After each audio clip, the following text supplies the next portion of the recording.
My name is Dana Cisco, and I'm 34 years old, and I have spent most of those years being the quietest person at every family dinner and the only one who ever picked up the check. Last Saturday morning, before my coffee had even finished brewing, my sister texted me, "Wire me $7,200 for my daughter's Sweet 16.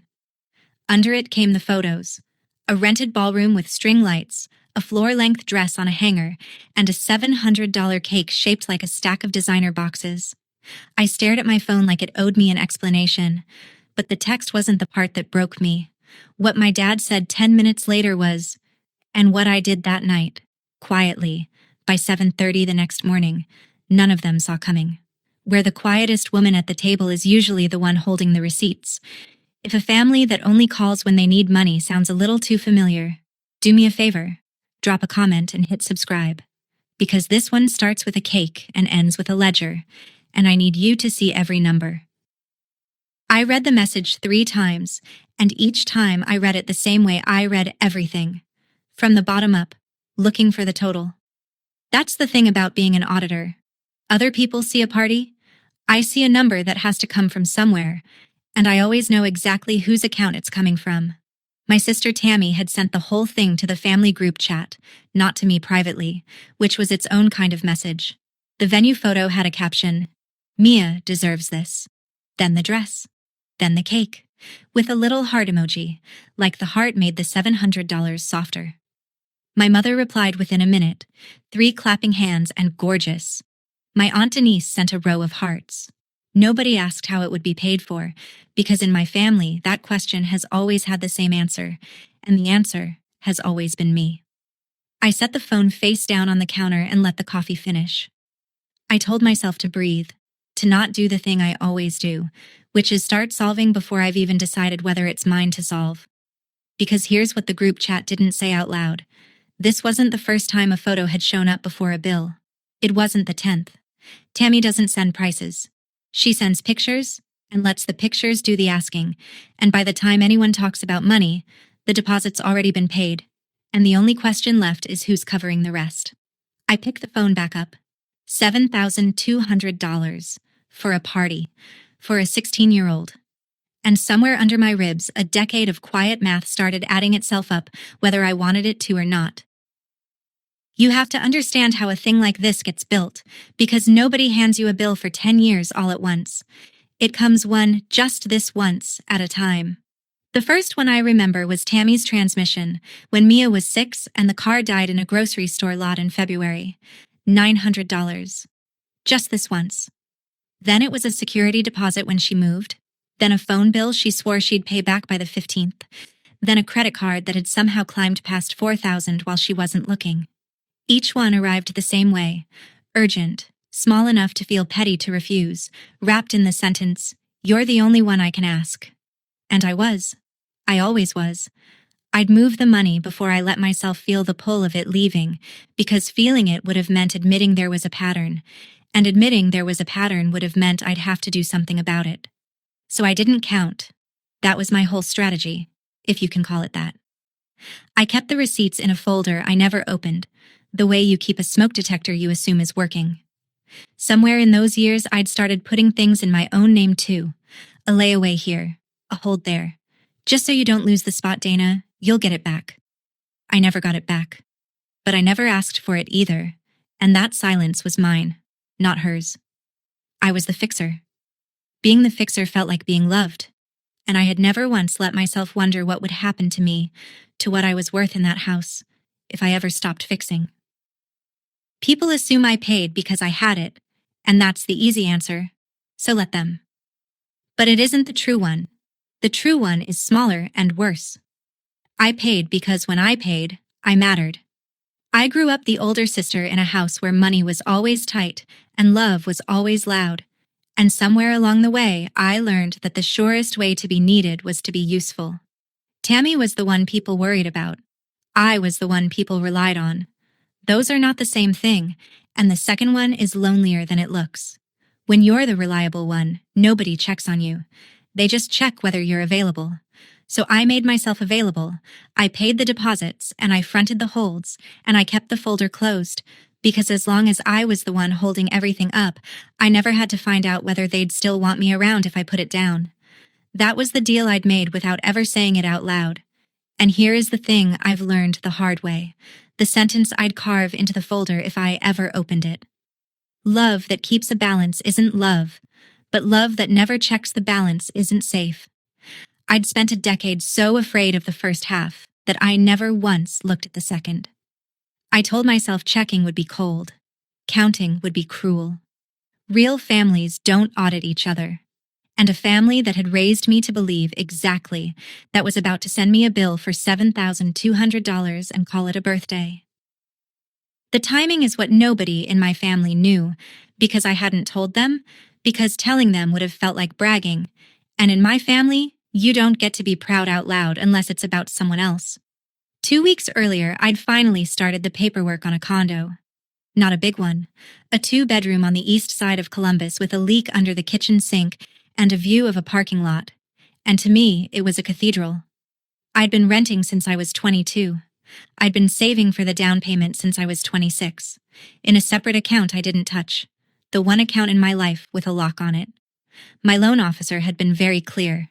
Keep the reserves where they are. Don't take on new debt. Don't move large sums around before closing. In other words, don't do the exact thing my family had trained me to do on command. To them, I was the sister with the good job who was doing fine. Fine was a costume I'd worn so long they thought it was my skin.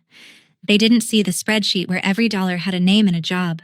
They didn't know that $7,200 wasn't a favor I could absorb. It was the difference between signing in March and starting over. It would come straight out of the one account that was supposed to be the first thing in my whole life that was only mine. And that, I think, is the part that finally turned the key. Not the cake. Not even the number. The fact that they were reaching, without knowing it, for the exact drawer I'd spent 8 years learning to keep shut. So I called Tammy, and I kept my voice easy, because I've learned that the calmer I sound, the more room people give themselves to say the true thing. I asked her, just curious, what the real budget was. Not to argue.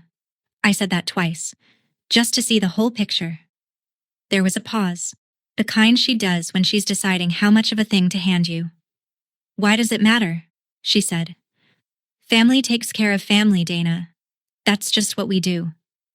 And there it was, the whole religion of my house in one sentence, delivered so gently it almost sounded like wisdom. Family takes care of family. It never means all of us take care of all of us.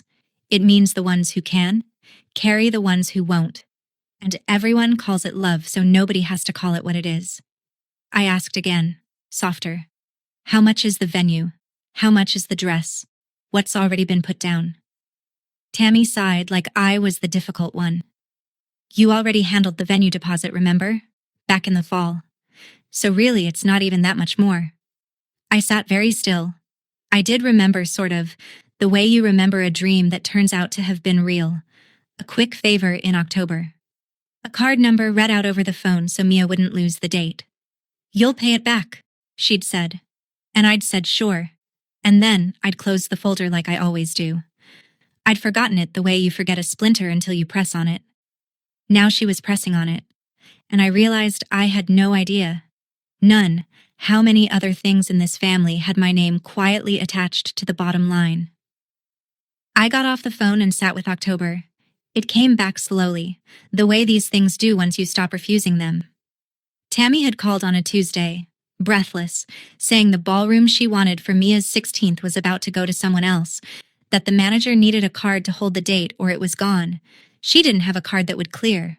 Mom's was maxed. Dad's was a joke. And I was the one they called, because I'm always the one they call. And I'd read my number off the back of my own card in the middle of a workday, because the alternative was being the reason my niece didn't get her party. It hadn't felt like a decision. It had felt like reflexes. That's how they get you. Not with a con, but with a moment so small and so urgent that saying no would make you the villain of a story you didn't even know you were in. I hadn't asked what the deposit was. I found out now, scrolling back through statements with a cold, professional dread I usually reserve for other people's books. $1,500. On my card. Under my name. for a room I would never dance in. And if a $1,500 hold had slipped past me because it wore the costume of a favor, then what else had? How many holds? How many deposits? How many little strings tied to the bottom of my accounts while I kept my folder shut and my mouth shut and told myself that not looking was the same thing as generosity? I opened my laptop. I did not open the folder. Not yet. But I looked at it, sitting there on the shelf, for the first time in years. Before you decide my father is a simple man, let me tell you the thing I saw 2 Christmases ago, because it changed how I hear his voice even now. I'd gone into the den to find a phone charger, and I found him instead, at the little desk under the window, with his reading glasses down his nose and a credit card statement in his hand that wasn't his. It was Tammy's. He was writing a check against it, from the pension account that was supposed to last him and Mom the rest of their lives, and he did it the way a man pays a ransom. Quickly, quietly, hoping nobody walks in. He looked up and saw me, and neither of us said a word. He just slid the statement under a magazine, and I backed out, and we have never once spoken about it. My father, who preaches that family takes care of family, has been drowning in the same water he keeps pushing the rest of us into. He wasn't the author of the rule. He was its oldest and most faithful servant. He'd been raised in a house even poorer than the one he raised us in, where the only way anyone said I love you was by handing over money they couldn't spare, and he'd carried that language into every year of his life like it was the only one he spoke. He is not cruel. He is afraid. He believes, all the way down, that the day the checks stop is the day his children stop coming home. And knowing that made what he said to me 10 minutes after the cake text land even harder, because it came from a man who was already sinking, reaching for me to hold him up. That Saturday afternoon, I decided that this time would be different, and I want to be honest about how small that decision felt. It wasn't a lightning bolt. It was a woman at a kitchen counter telling herself, for maybe the 40th time, that she was finally going to ask the hard question out loud. I'd made this decision before. I'd made it after the transmission and after the security deposit and after the phone bill, and every single time the family had found the exact soft spot under my ribs and pressed until I moved the money. But something about the cake, about the word wire, about the flat expectation of it, like I was a service, not a sister, had shifted something. I opened the group chat. I started typing. I didn't type no, because I'd learned no just starts a fight you lose slowly. I typed a question instead. I asked to see the full budget, itemized, before anyone talked about who was paying what. Reasonable. The kind of thing I'd say to a client. The kind of thing any adult should be able to say to another adult without the ground opening up. And then I sat there with my thumb hovering over the little blue arrow, and I felt the whole architecture of my life lean against that button. Send it and I stop being the reliable one. Send it and I find out, at last, whether they love me or just my availability. My thumb hung there for a long time. Outside, a neighbor's dog barked at nothing. My coffee went cold.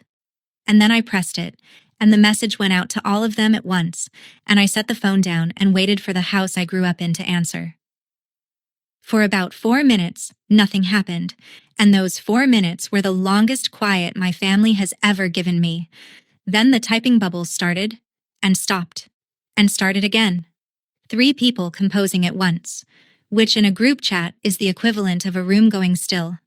My Aunt Denise got there first. Since when do we make each other fill out forms, Dana? Then my cousin, who I hadn't heard from since he needed a cosigner. Wow, it's your niece. Then Mom, the peacemaker, threading the needle the way she always does. I'm sure Dana didn't mean it like that. But I had meant it like that. That was the whole problem. I'd asked one normal question, and the family had reacted like I'd stood up at a funeral and demanded to see the will. Nobody answered the question, you'll notice. Nobody sent a budget. In my family, a request for a number is never met with a number. It's met with a feeling, aimed directly at your conscience, because the entire system depends on you never actually being allowed to look at the math. Family helps family. Don't make it weird. It's your niece. Each message was another hand on my back, guiding me gently toward my checkbook. And every one of them believed, sincerely, that they were the ones being reasonable, and I was the one being cold. That's what I finally understood, watching those bubbles bloom. They weren't lying to me. They'd been raised on the same rule I had, and to them, I wasn't asking a fair question. I was breaking a sacred one. I put the phone in a drawer, went for a walk I don't remember taking, and came back to 11 new messages and one from a number that made my stomach drop. The venue. I'll get to the venue's message in a minute, because first Tammy escalated and I need you to see how she did it, since it's the most honest thing about her. She didn't argue budgets. She went straight for the softest target in the room. A photo landed in the chat. Mia, standing in a fitting room mirror in that floor-length dress, one hand on her hip, trying to look happy for the camera and not quite managing it. Under it, guess I'll tell her the party's off because her aunt wants a spreadsheet. She'll understand. She'll understand. A phrase designed to make me the woman who made a 16-year-old cry. And it worked the way it always works. My chest went tight. My thumb went reaching. And for one full second, I was ready to send the money just to make the picture stop existing. That's the machinery of it. Tammy doesn't come at you with anger. She comes at you with a child, because a child is the one thing I have never in my life been able to say no to, and she knows it. And she has always known it. But somewhere in that tight-chested second, the auditor in me did what she's trained to do, which is refuse to sign anything just because someone's rushing me. I looked at the picture again. Not at the dress, at Mia's face.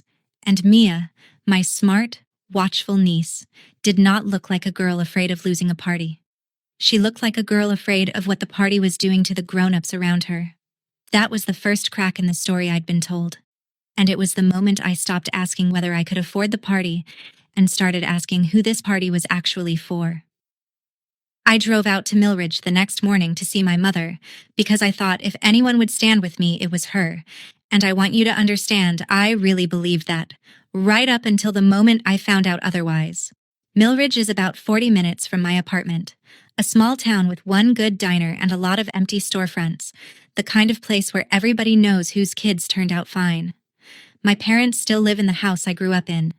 I let myself in, and Mom was at the sink, and before I'd even sat down, she said, without turning around, I saw the chat.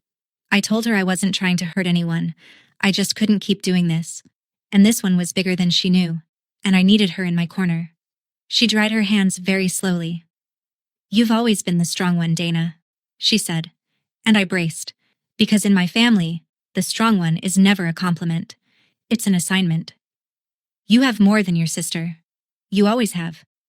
Would it kill you to smooth it over? Just this once? Just this once. Even Mom. Even the peacemaker had a checkbook where her spine should have been, and I understood in that kitchen that peace, in this family, has only ever meant Dana pays. She wasn't cruel about it. She looked tired and a little scared, and she believed she was asking me to be generous. But she was asking me to hand over the down payment on my whole future so she wouldn't have to sit in a room where her daughters disagreed about money. I left before I said something I couldn't take back, and I drove home understanding that whatever I did next, I was going to do it alone. Mia was sitting on the porch steps when I came out, waiting for me, which she wouldn't have done if she just wanted a ride somewhere. She's 15 and 11/12, all elbows and eyeliner and a watchfulness that reminds me painfully of myself at that age.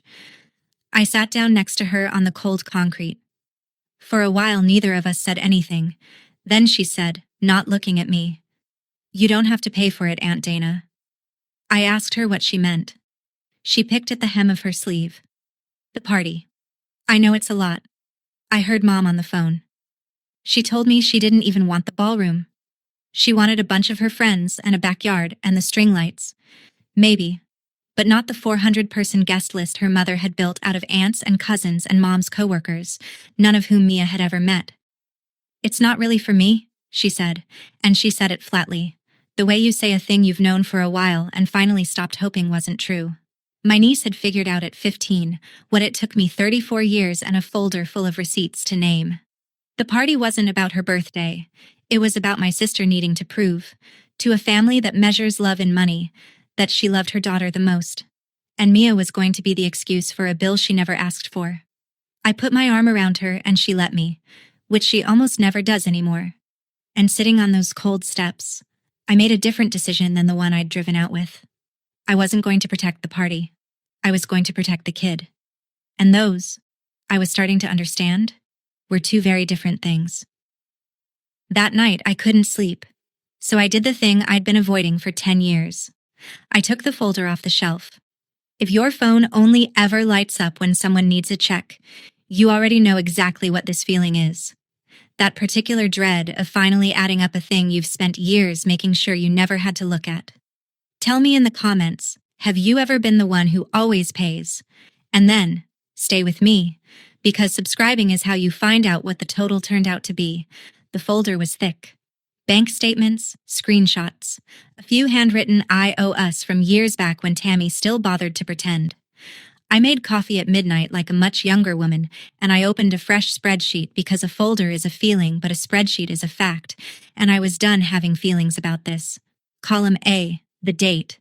Column B, what it was for. Column C, the amount.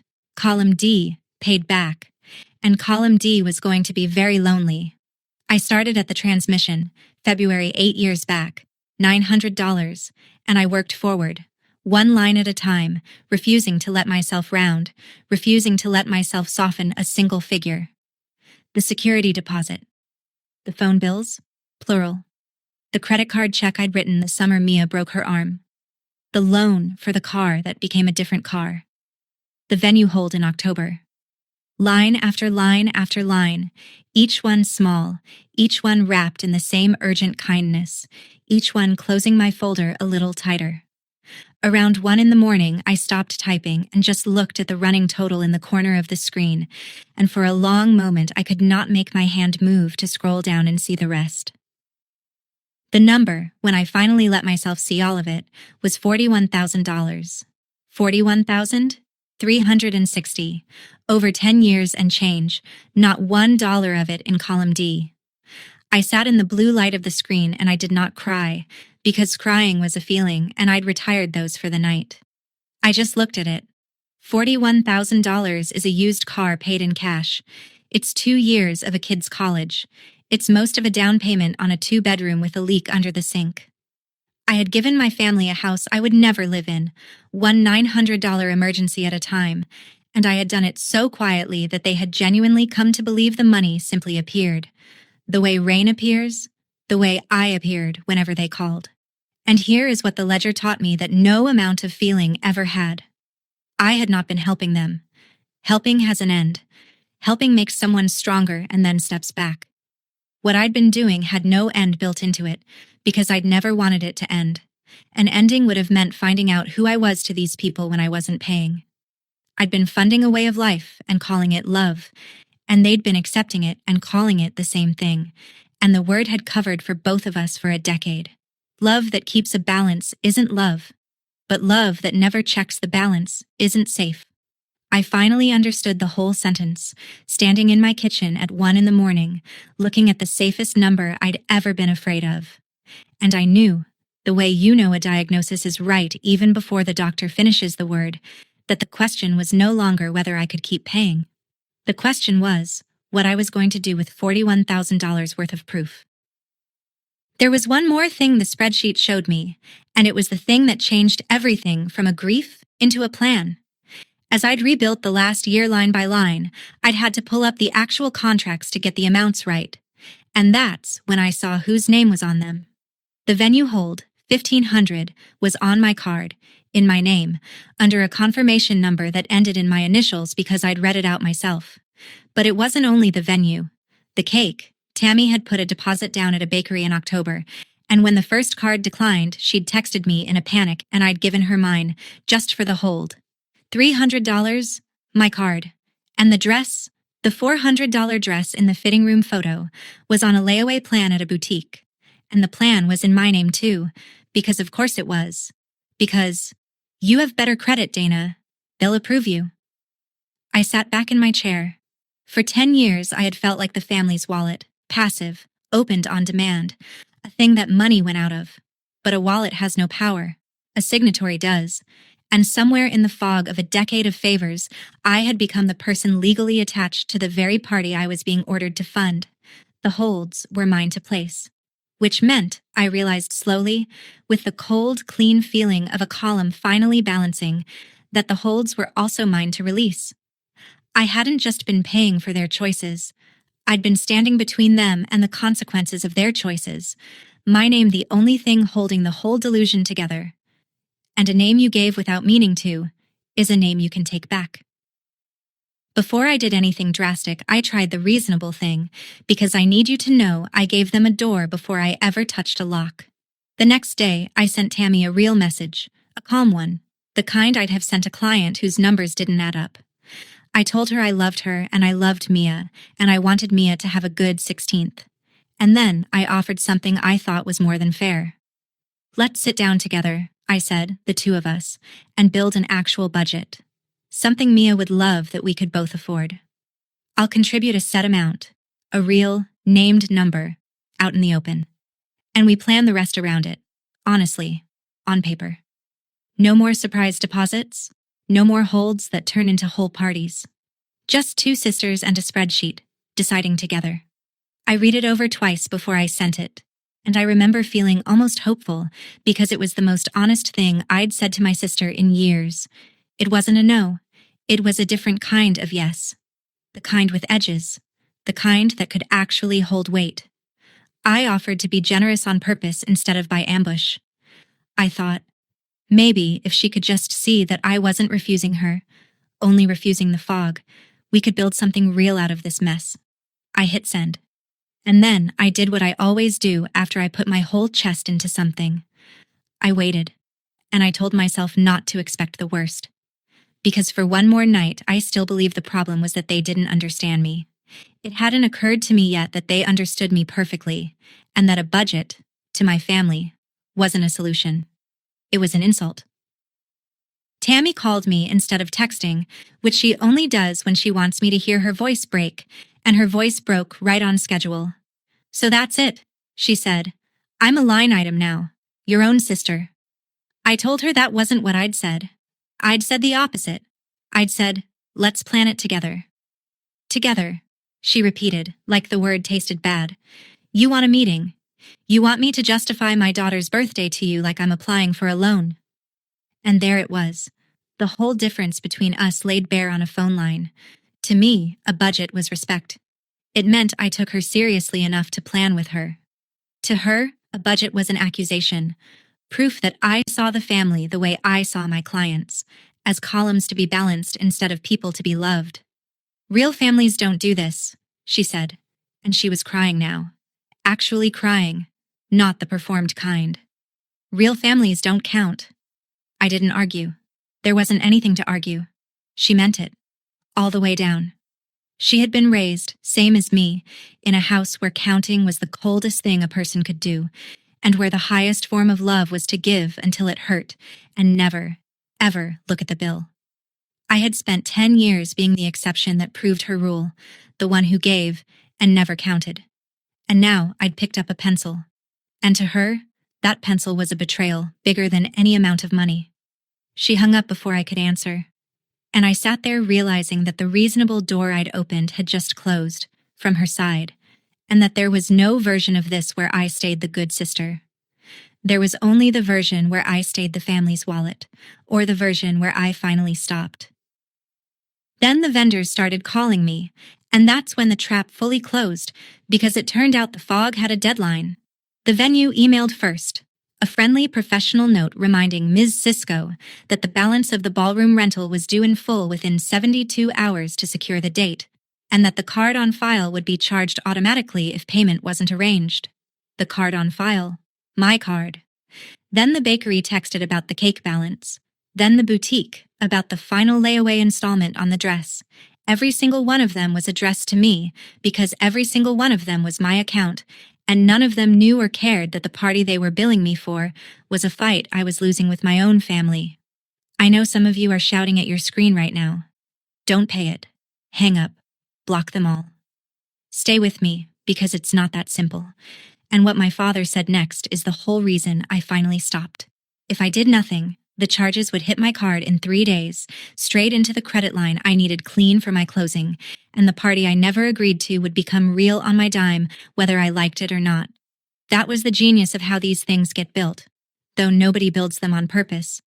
By the time I understood the shape of the trap, I was already standing inside it, holding the only key. I could pay and lose the condo, and buy myself another decade of being the wallet. Or I could use the one power a signatory has that a wallet never will. My phone buzzed in my hand while I was still staring at the venue's email. The screen said, "Dad." And I knew, before I even answered, that he was calling to close the door I'd just found. My father does not raise his voice, and that's what makes him effective, because a man who never yells makes you feel like you're the one being unreasonable simply for having a pulse. "Dana," he said, warm, tired, the voice he uses to end things. "This has gone far enough." He didn't ask my side. He didn't mention the budget I'd offered, which meant Tammy had told him her version and he'd accepted it whole, the way he always accepts her version, because her version never asks anything of him except money, and money, he understands.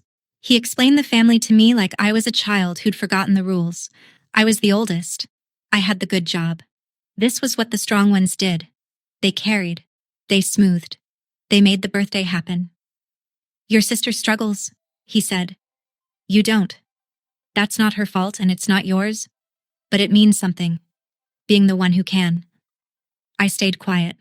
I've learned that silence makes people say the truest version of what they came to say. And after a moment, into that silence, my father said the thing I will hear for the rest of my life. His voice didn't even harden. "That's the part I can't forget." He said it gently, like it was obvious, like it was love. "Pay up, Dana, or you're no longer family. Pay up, or you're no longer family." There it was, finally, out loud. The price of my membership, itemized at last by the man who'd taught me the currency. Not, "will be hurt." Not, "will be disappointed." Gone. Cast out. The whole thing I'd been paying $41,000 over 10 years to avoid, named as the penalty for stopping. I didn't argue. I didn't cry. I said, "Okay, Dad," in a voice so steady it surprised us both. And I hung up. And I set the phone on the table. And I sat with the cleanest feeling I'd had in years. Because he'd just told me exactly what my money had been buying. And now I knew the price. And I'd finally decided it was too high. After a sentence like that, most people fall apart. And I want to tell you I did, because it would make me more relatable. But I didn't. I did the thing I do at work when a number comes in that changes the whole audit. I got very, very calm. It's a strange gift, the auditor's calm. When everything is loud, I get quiet and I separate the feeling from the figure, and I look at what's actually true underneath the noise. So I sat at my table and I did that. Feeling, my father just threatened to erase me. Figure, I had a decision to make in 3 days, and I was the only one who could make it.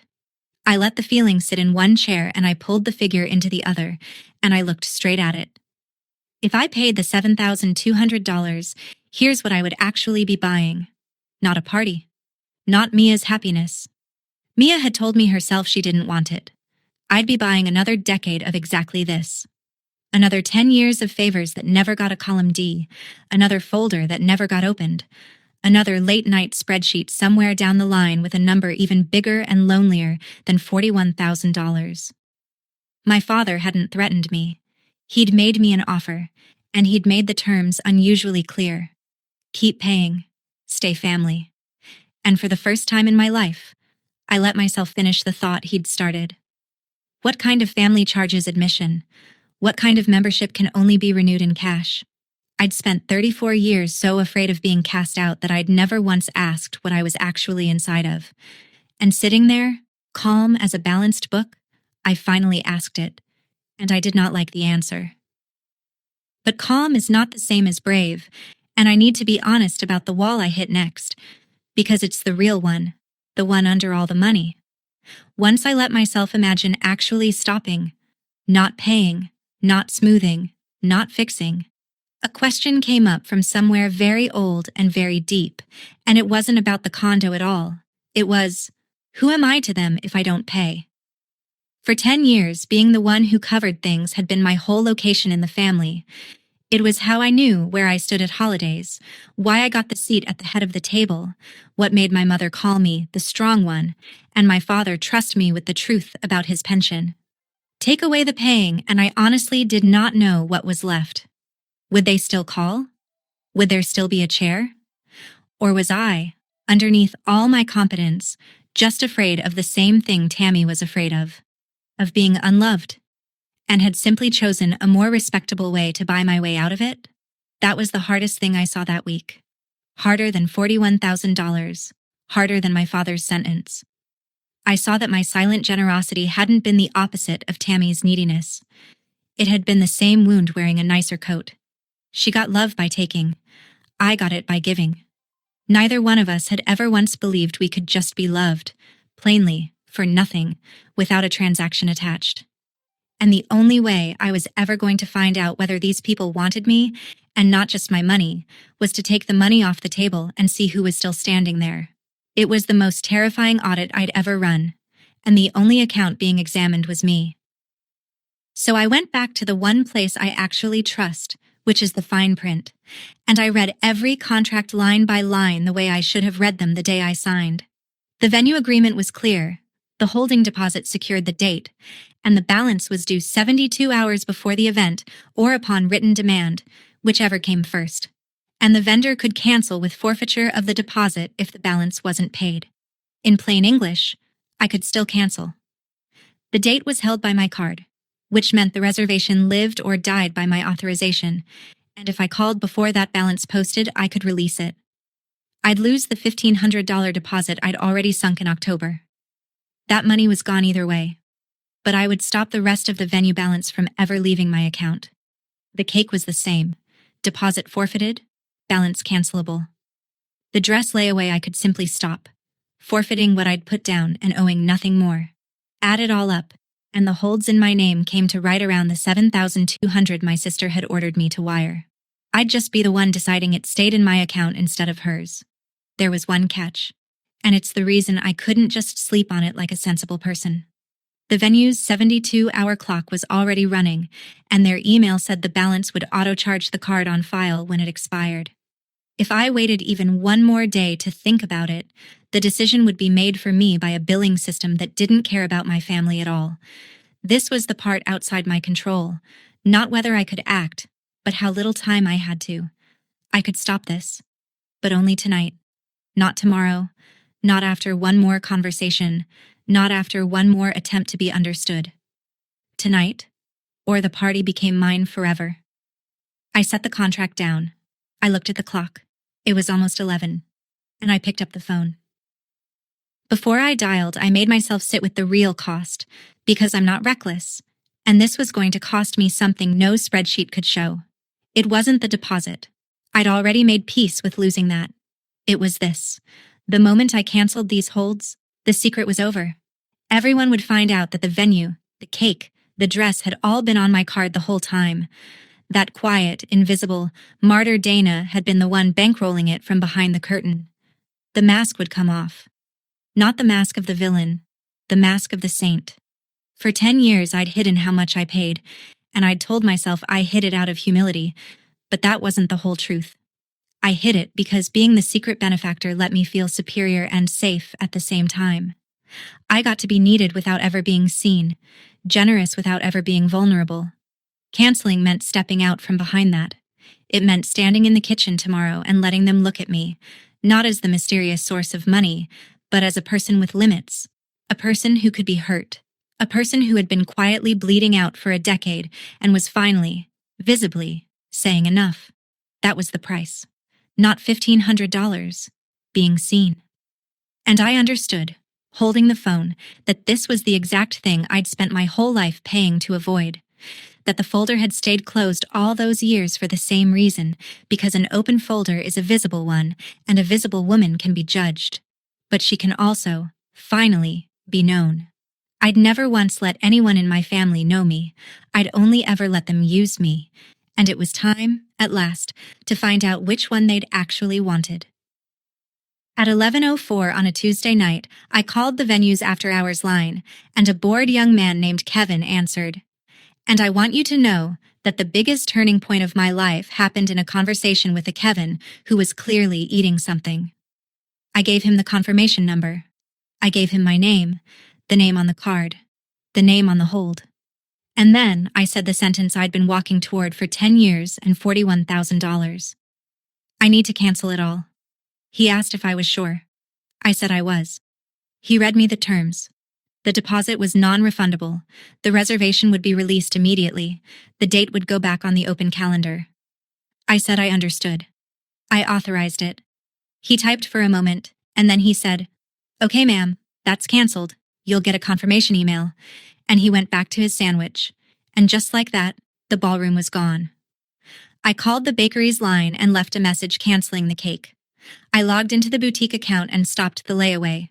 3 actions, maybe 11 minutes total, and a decade of a certain version of me ended in the time it takes to microwave dinner.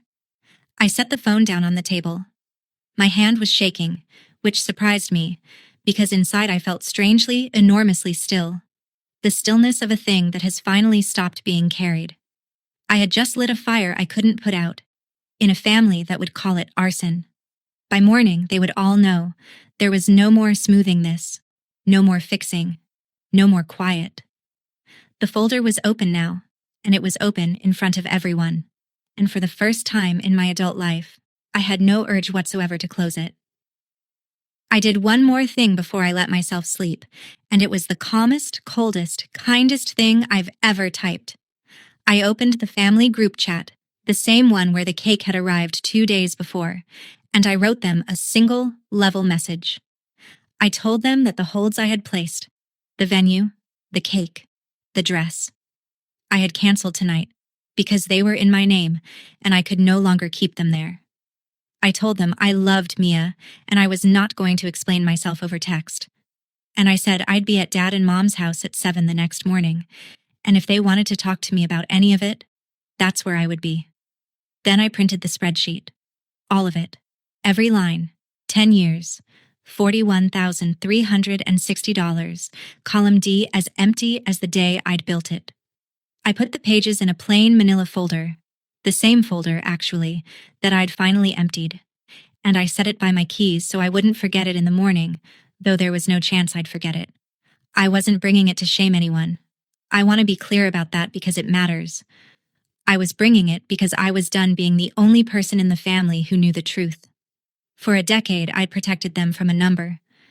Tomorrow, I was going to set that number on their kitchen table and let it be as true for them as it had always been for me. I turned off the light. I did not sleep much.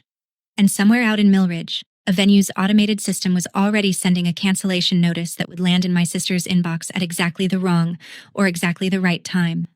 By 7:30 the next morning, they would all know.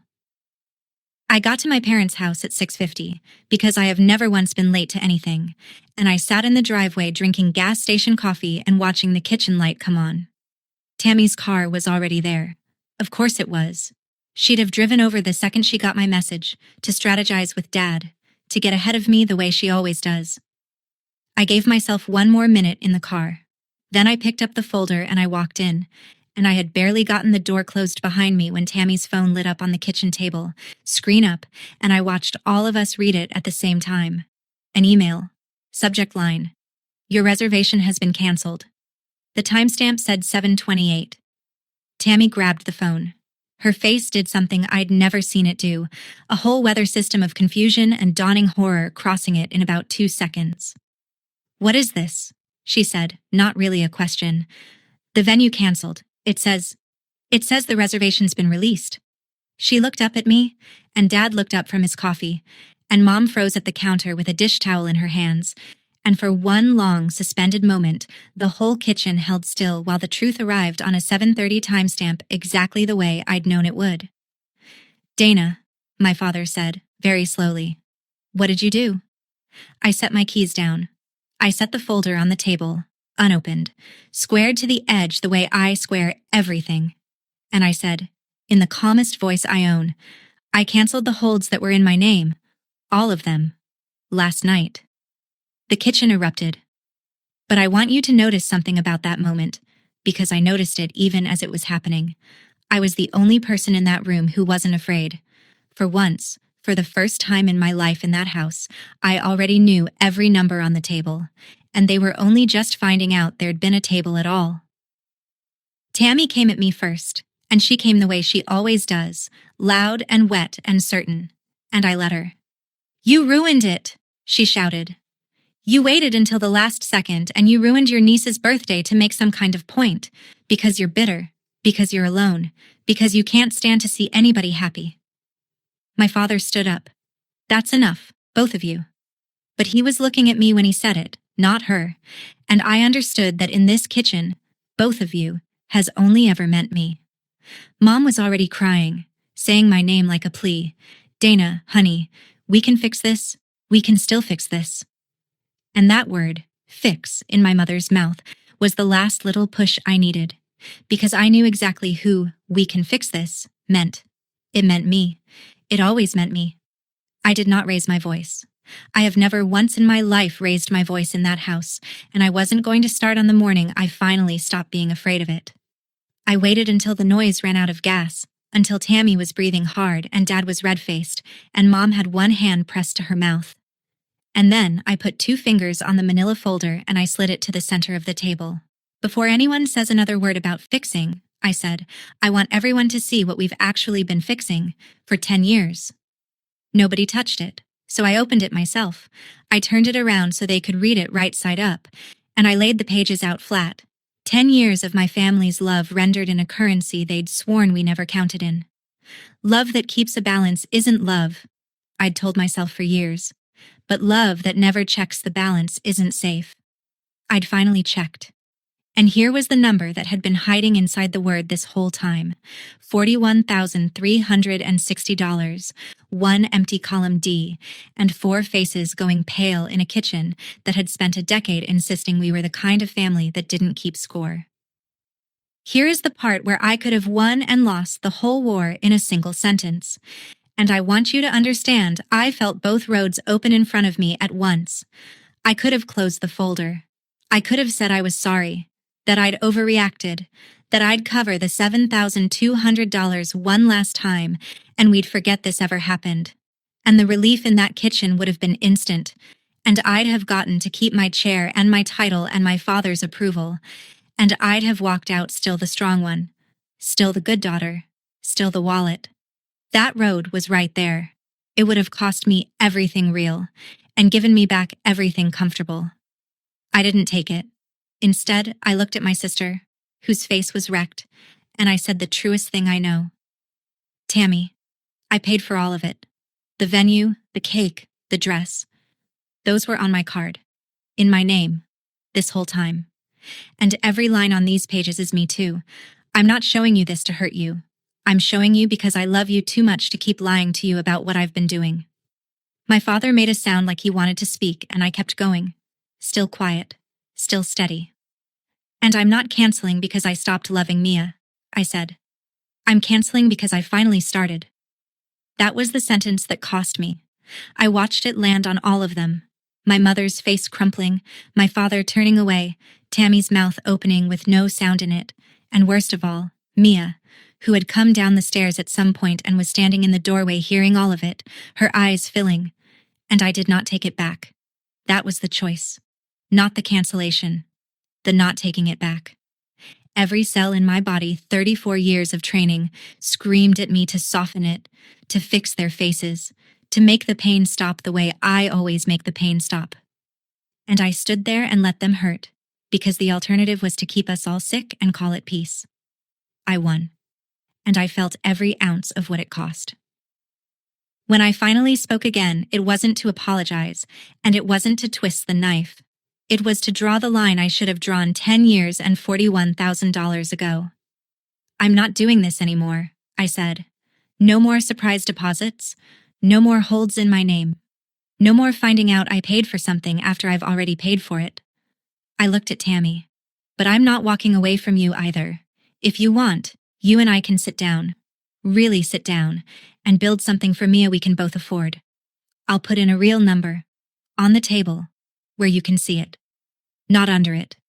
Never under it again. Tammy didn't answer. She was still too far inside her own hurt to hear that I was offering her something better than money, which is the truth, and a version of me that would actually last. My father walked out the back door and let it slap shut behind him, and I let him go, because I finally understood he wasn't storming off in anger so much as fleeing something that scared him, a daughter he could no longer buy peace from, in a language he'd never learned any other way to speak. My mother sat down heavily and put her face in her hands. It was not a happy ending. I want to be honest about that. Nobody hugged me. Nobody said I was right. I had walked into that kitchen and set down a truth, and the truth had done what truth does, which is not comfort, but clear. And as I stood there in the wreckage of a morning I'd chosen, I felt something I had genuinely never felt in that house in 34 years. I felt like I was standing in it as myself. Not as the wallet, not as the fixer, not as the strong one. Just Dana. Finally, and expensively, just me. The weeks after were quieter than I expected, and lonelier, and I won't pretend they weren't. My father didn't call for a month, and when he finally did, it was about something else entirely, and neither of us mentioned the kitchen, which is the closest thing to a truce men like my father know how to offer. 2 of my aunts stopped speaking to me altogether. The family telegraph had done its work, and I was, in certain living rooms, now the daughter who abandoned her family over money. I let them think it. I've learned you cannot correct a story in a house that needs you to be the villain. But here is what else was true. My savings sat exactly where they were supposed to. Untouched. Whole. My loan closed in March. I signed the papers on the 2-bedroom with the leak under the sink and the view of the parking lot, and I stood in the empty living room afterward and cried. Finally, not from grief, but from the strange vertigo of a future that was actually mine. Tammy scaled the party down to a backyard and string lights, and about 30 of Mia's actual friends, and by every account it was the best night of that kid's whole year. She didn't invite me. That's a wound I'm still letting heal at its own speed. But Mia texted me a photo from it. Just the 2 of us weren't in it. Just her and her friends under the lights, laughing. And the caption said, "Wish you were here." I hadn't paid for a single thing at that party, and it was, without question, the most love my family had ever managed to make out of the least money.